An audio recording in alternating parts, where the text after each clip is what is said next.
کیا آپ جانتے ہیں کہ جب کسی کی یاد آپ کی عادت بن جائے تو اس وقت کائنات خاموشی سے کون سا بڑا کھیل کھیلتی ہے؟ پہلا کھیل کائناتی ٹیلی پیتھی کا آغاز۔ کیا آپ جانتے ہیں جب کسی کی یاد سانسوں کی طرح مسلسل ہو جائے تو کائنات آپ دونوں کے درمیان پوشیدہ رابطے کا آغاز کر دیتی ہے۔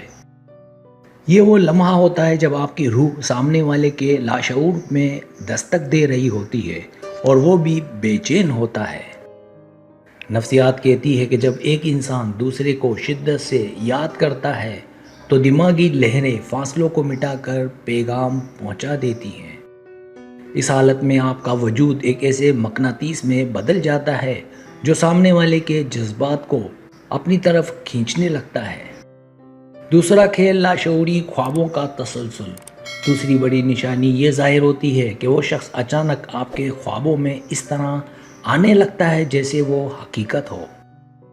یہ خواب عام نہیں ہوتے بلکہ آپ کا لاشعور اس انسان کی روح کے ساتھ خواب کی دنیا میں ملاقات کر رہا ہوتا ہے۔ جب بیداری میں یاد ایک عادت بن جائے تو سوتے وقت بھی دماغ اسی ایک محور کے گرد گھومنا شروع کر دیتا ہے۔ یہ اس بات کا واضح ثبوت ہے کہ سامنے والا انسان بھی سوتے جاگتے صرف آپ کے ہی بارے میں سوچ رہا ہے۔ تیسرا کھیل حالہ اور توانائی کا ٹکراؤ۔ تیسری چیز یہ ہوتی ہے کہ آپ دونوں کا انرجی اوڑا یعنی روحانی حالہ ایک دوسرے کے ساتھ مکمل طور پر جڑ جاتا ہے۔ اب دنیا کے کسی بھی کونے میں بیٹھ کر اگر وہ اداس ہوگا تو اس کی اداسی کا سایہ آپ پر بھی پڑے گا۔ آپ بنا کسی وجہ کے اچانک اداس یا خوش ہونے لگیں گے کیونکہ آپ کا دل اس کے دل کی دھڑکنیں محسوس کرتا ہے۔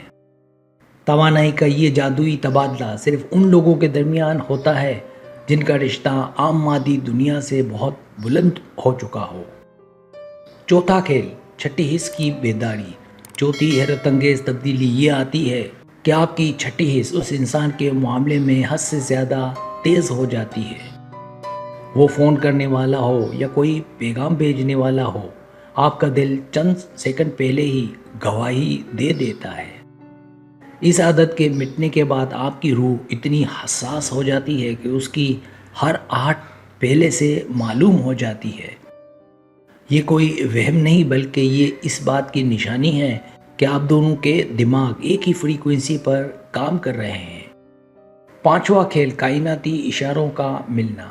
پانچویں چیز یہ ہوتی ہے کہ کائنات آپ کو ہر جگہ اس انسان کے نام اور یاد کے عجیب اشارے دکھانا شروع کرتی ہے۔ آپ راستے پر چل رہے ہوں یا کوئی کتاب پڑھ رہے ہوں، اس کا نام کسی نہ کسی صورت سامنے آ جائے گا۔ پانچواں کھیل کائناتی اشاروں کا ملنا۔ گھڑی پر بار بار ایک جیسے ہندسے نظر آنا یا اس کی پسندیدہ چیزوں کا سامنے آنا کائناتی اشارہ ہوتا ہے۔ یہ کائنات کا طریقہ ہے جو آپ کو بتاتا ہے کہ اس انسان کا سفر ابھی آپ کی زندگی میں ختم نہیں ہوا۔ چھٹا کھیل ذہنی تصور کا حقیقت بننا۔ چھٹی بات یہ ہے کہ جب یاد عادت بنتی ہے تو اس انسان کا تصور آپ کی آنکھوں کے سامنے مجسم ہونے لگتا ہے۔ آپ تنہا کمرے میں بیٹھے ہوں تب بھی آپ کو ایسا محسوس ہوگا کہ وہ انسان آپ کے بالکل قریب ہی موجود ہے۔ اس حالت میں آپ کے دماغ کے خلیات اس انسان کی خوشبو اور اس کی موجودگی کو سچ مچ محسوس کرنے لگتے ہیں۔ یہ شدید ترین ذہنی اور روحانی رغبت کی وہ منزل ہے جہاں پہنچ کر دوریاں اپنا وجود مکمل طور پر کھو دیتی ہیں۔ ساتواں کھیل روحوں کا ابدی معاہدہ۔ ساتویں اور آخری سچائی یہ ہے کہ آپ کی روح اس انسان کے ساتھ ایک ابدی بندھن میں ہمیشہ کے لیے بن چکی ہے۔